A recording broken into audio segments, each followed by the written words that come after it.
যেহেতু বের করা হয়েছে তাহলে শেখ হাসিনাকে আপনার বয়কট করা উচিত। আপনি করবেন? করবেন না। তাহলে দুটো একসাথে আমরা মানতে পারছি না।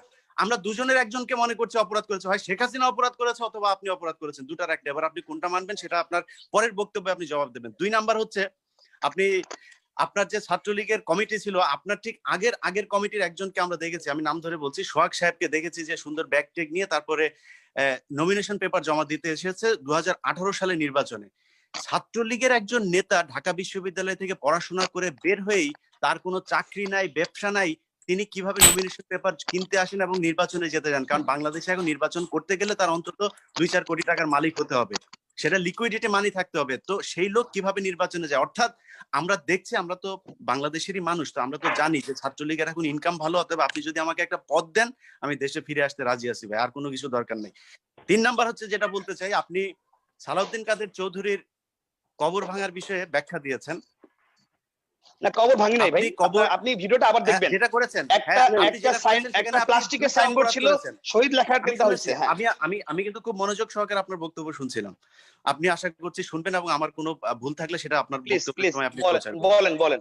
তো আপনি সেখানে যেটা করেছেন, আপনার 1 নাম্বার হচ্ছে যদি আপনার মনে হয় যে দেশের আইনের কোনো ব্যত্যয় ঘটেছে, আপনার একটা মামলা করা উচিত ছিল যে এই ট্রাইব্যুনালে ওনার রায় হয়েছে, রায় হওয়ার পরে ওনার ফাঁসি হয়েছে, উনি শহীদ দিতে পারেন না, কিন্তু সেটা আপনি করতে পারবেন না। কারণ হচ্ছে এই শহীদ কিন্তু কোনো রাষ্ট্রের সম্মাননা না। আমি আপনাকে একটু 30 সেকেন্ড একটা কথা বলছি যে এখানে রাব্বানী ভাই তো ছাত্রলীগের সাধারণ সম্পাদক ছিল।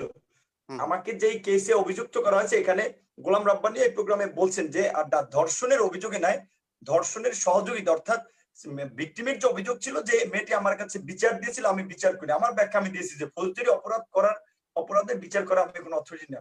প্রধানমন্ত্রীর deputy press secretary Ashraful Alam Khokon, আমি চ্যানেল আইয়ের 3য় মাত্রায় একটি প্রোগ্রামে গেছিলাম, তার ভেরিফাইড ফেসবুক অ্যাকাউন্ট থেকে লাইভে কমেন্টস করছেন যে নূর তো ধর্ষক, সেই প্রোগ্রামে কয় টাকা দিল। আমি এটা বলতে চাচ্ছি আপনাকে, যেখানে প্রধানমন্ত্রীর ডেপুটি প্রেস সেক্রেটারি তারাই আপনার ধরেন আইনের তোয়াক্কা না করে একজনকে অপরাধী বানিয়ে দিচ্ছেন। সুতরাং ছাত্রলীগ তো তাদেরকে তার ব্যক্তিগত ব্যাপার, ব্যক্তিগত ব্যাপার। আপনি একজনের সাথে আরেকজনকে মিলাবেন না। আমি কখনোই মানে ইন্টেনশনালি কখনোই বলি নাই যে আমার সাবেক বিবি ধর্ষক। সেখানে আপনি একজন আইনের ছাত্র, সে বিবাহিত লোক, সে কিভাবে ধর্ষক হবে? আইনের মাধ্যমে যাওয়া, যদি তারা কোনো আইন ভঙ্গ করে থাকে তাহলে আইনের মাধ্যমে যাওয়া। ভাই আপনি কন্টিনিউ করবেন, কিন্তু মাসুদ কামাল ভাই কিছু একটা বলতে চাচ্ছিলেন, অনেকক্ষণ ধরে চেষ্টা করছেন, আপনার মাধ্যমে আপনাকেই বলতে চাচ্ছিলেন হয়তো। জি মাসুদ ভাই প্লিজ।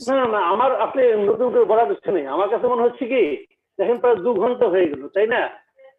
2 ঘন্টা ধরে এখন যে আলোচনা চলছে, আমি যেটা বলি, বিশেষ করে আপনার নূর এবং ইয়ের সঙ্গে, এই রব্বানির সঙ্গে এইভাবে যদি আপনার মনে করেন ও বললো আমি বললাম, ও বললো আমি বললাম, এভাবে বললে কিন্তু আপনার সারা চলবে।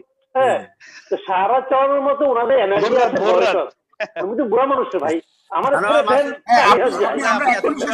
আপনি আরেকটু বসেন, আপনি বুড়া অবশ্যই না, আপনি এত বুড়া হন না। আচ্ছা, আমার মনে হয় মাসুদ কামাল ভাই শেষ করুক, ইলিয়াস ভাইয়ের পরে মাসুদ কামাল ভাই শেষ ফিনিশিং দেখ, ভালো হবে। সিনিয়র থেকে সিনিয়র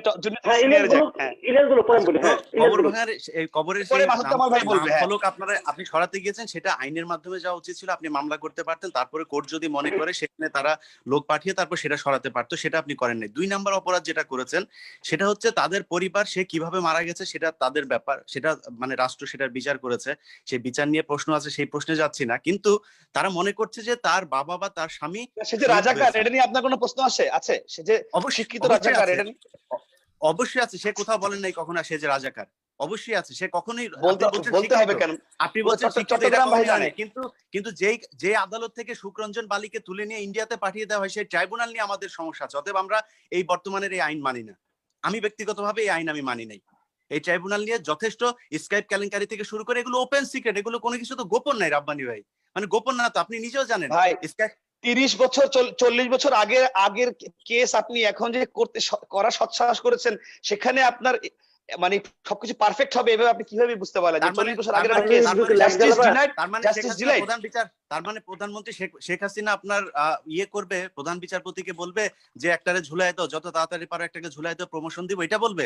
এটা স্কাইপ কেলেঙ্কারিতে বের হয়েছে এইসব কথাবার্তাগুলো। অতএব এটা নিয়ে তো ভাই বিতর্ক আপনারা তৈরি করেছেন, আমরা করি না। অতএব এই ট্রাইব্যুনালে যে বিচার হয়েছে সে বিচার আমি মানি না।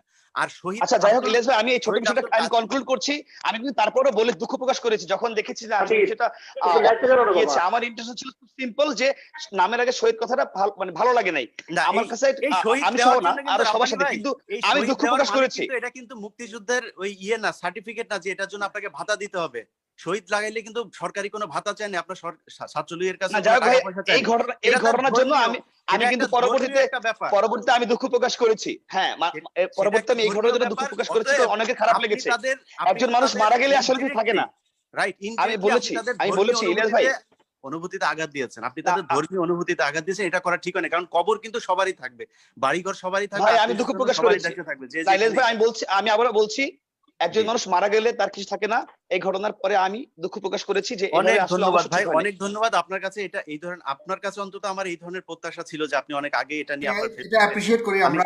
হ্যাঁ, আপনার কাছে এটা আমরা অন্তত আশা করি নাই। এটা অন্য ছাত্রলীগের কারো কাছে, লেখক ভট্টাচার্যের কাছে আশা করতে পারি, কিন্তু আপনার কাছে আমরা যখন গিয়ে ভাই আমি যখন গিয়েছিলাম ক্ষমা চেয়েছেন, এটাই হলো বড় মহত্ব। সবাই মিলে বলেছেন, দ্যাটস গ্রেট। ইলিয়াস ভাই বলবেন। জি, তো এখন এইসব যদি বাদ দেওয়া হয়, আপনি এককভাবে তো ছাত্রলীগকে রিপ্রেজেন্ট করেন না। ছাত্রলীগের যে চরিত্র সেটা আমরা জাহাঙ্গীরনগরে আজকে যে আপনার যে ঘটনা, আমি ভাই চেষ্টা করছি পজিটিভ দিকে দেওয়ার জন্য চেষ্টা করেছি। রাইট, কিন্তু সেটা আমরা দেখছি না। দেশের সার্বিকভাবে ছাত্রলীগ পজিটিভ দিকে যাচ্ছে। আপনি যেটা চাচ্ছেন সেটা হচ্ছে না, বরং আপনাকে সরিয়ে দেওয়া হয়েছে। আপনি তো চাঁদাবাজির বিরুদ্ধে কথা বলতে গিয়েছিলেন আপনার অভিমত অনুযায়ী, অতএব আপনাকে কিন্তু রাখা হয়নি, আপনাকে সরিয়ে আমার অনুযায়ী না, আপনি তো জানেনই, সেটা তো আমি ওপেনলি দিয়েছি। পিসি ম্যাডামের দুর্নীতির সব তথ্য আমি ওপেন দিয়েছি, বা 4বার আমি আপলোড করেছি ফেসবুকে। আপনার কাছে আসবো আমি, মানে ইলিয়াস ভাই শেষ করলে 1 মিনিট করে সবাই একটু বলার সুযোগ পাবেন। জি, এরপরে অনুষ্ঠান শেষ করব। জি, এটাই হচ্ছে বেসিক্যালি এটাই হচ্ছে ছাত্রলীগের চরিত্র। আমরা যেটা দেখছি, হাতুড়ি চাপাতি থেকে শুরু করে অনেক ঘটনা ঘটছে, অথচ শিবিরের মেসেজ যাওয়া হচ্ছে, শিবিরের লোকজন যেখানে থাকছে সেখানে কোরআন হাদিসের বই পাওয়া হচ্ছে। সেই কোরআন হাদিসের বইকে বলা হচ্ছে জঙ্গি। শিবির নিয়ে আসলে বললেন না ইলিয়াস ভাই, একবারে ব্রাশ ফায়ার করে আপনি 8 জনকে মেরে ফেলছেন। আপনার তো এটা নিশ্চয়ই মনে আছে। মানুষ মানে একজন ছাত্রকে মেরে ম্যানহোলে ফেলে রাখছে। তো মারিং কাটিং এর ইতিহাস কিন্তু শিবির শুরু করেছে। এই রক কাটা বলেন বা আদার্স যাই বলেন, চট্টগ্রাম বিশ্ববিদ্যালয়ে আমি 2006 সালে পরীক্ষা দিতে গিয়েছি, তাদের ত্রাস দেখেছি।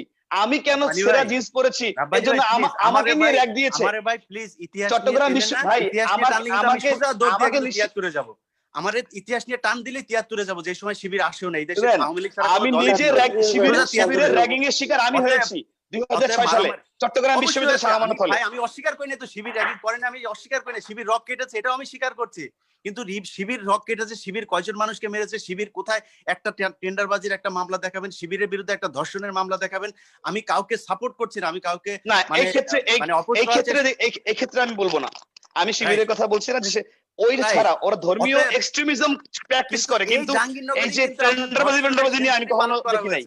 এই টেন্ডারবাজির কথা কিন্তু ভাই, টেন্ডারবাজির এসব রাজনীতি ছাত্র রাজনীতিতে ঢুকিয়েছে এই আপনার জিয়াউর রহমান। এটা তো আপনি অস্বীকার করবেন না ভাই। হতে পারে কেন? আপনি ইতিহাস জানেন না? না আমি শুনি নাই জিয়াউর রহমান ছাত্রলীগে ছাত্র রাজনীতিতে এই টেন্ডারবাজি ঢুকিয়েছে, এটা আমি শুনি নাই, আমি জানি না। আমি কোন, আপনি যদি রেফারেন্স দিতে পারেন, আপনি একটা বই দেন, একটা বইয়ের নাম বলেন, আমি ওই বইটা পড়বো। আমি আপনাকে দিব। জি প্লিজ, অবশ্যই দিবেন। এরপরে হচ্ছে আপনার জাহাঙ্গীরনগরে যে ঘটনা হচ্ছে, জাহাঙ্গীরনগরে ধর্ষণের সেঞ্চুরি পালন হয়েছে, এটা কি মিথ্যা কথা ভাই? এটা আপনি জানেন? এটা আপনাদের এটা নিয়ে একটা লেখা আপনাকে দিব।